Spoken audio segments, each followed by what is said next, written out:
Welcome to the Rim Break Rodeo. We hope this video helps. You start now, protect yourself with gloves, eye protection and boots, and grab a pruning saw, loppers, and a digging bar. Cut the shrub stems down to about 1 to 2 feet above ground so you can access the base. This reduces top weight and reveals the collar. Once done, clear mulch and soil away 6 to 12 inches to expose roots. Make sure to remove lower branches from the work zone. That gives you space to dig and see where the main roots run. You now focus on the roots.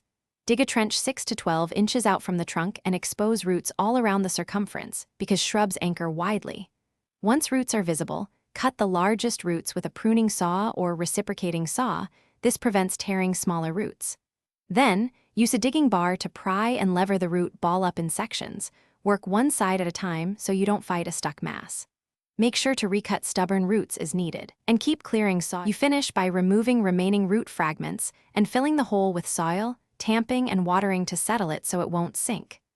Dispose of branches and roots by chipping, composting, or following local disposal rules.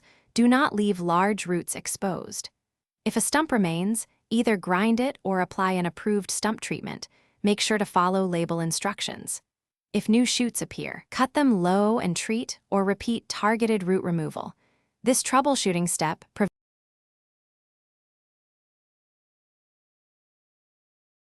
Thanks for watching. Consider subscribing if we helped you.